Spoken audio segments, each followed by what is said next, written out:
Happy Rakshabandhan to everyone. ఈరోజు మా ఇంట్లో రక్షాబంధన్ ఎలా జరిగిందో చూపిస్తాను. ఒక చిన్న లుక్ వేసేయండి. ఈ చిన్న పిల్లలతో రక్షాబంధన్ అంటే తల ప్రాణం తోక్కొచ్చినట్టే. వీళ్ళిద్దరిని కూర్చోబెట్టడానికి చచ్చిపోయాం ఇద్దరం.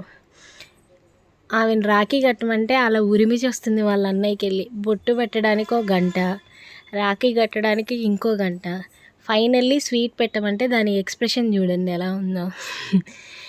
అసలు బొడ్డది భలే గోల చేసింది. స్వీట్ మాత్రం అన్నయ్యకి పెట్టదంట. ఎలాగో అలా ఏదో ఒకటి చేసి ఫైనల్లీ పెట్టించేసాము.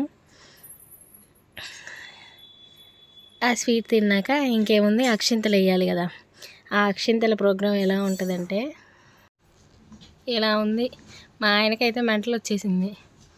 వాళ్ళిద్దరిని ఒక చోట నిలబెట్టి ఫోటో తీయాలంటే మా వల్ల అయితే అస్సలు అవ్వలేదు. మరి చిన్నపిల్లలు ఉండే వాళ్ళ ఇళ్ళల్లో రక్షాబంధన్ ఎలా జరుగుతుందో నాకు తెలియదు, కానీ కనీసం ఒక్క స్నాప్ కూడా సరిగ్గా తీయలేకపోయాం. ఫైనల్లీ ఇద్దరు ఒకరినొకరు ఎక్కిరించుకుంటూ మా రక్షాబంధన్ అయితే ఇలా జరిగిపోయింది.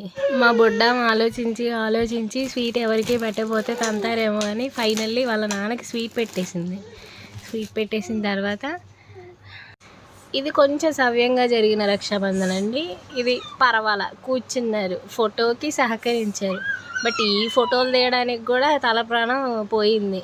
మొత్తానికి మా అమ్మ ఏడ్చేసింది కూడా. Anyway, once again happy Rakshabandhan to each and every one. Thank you.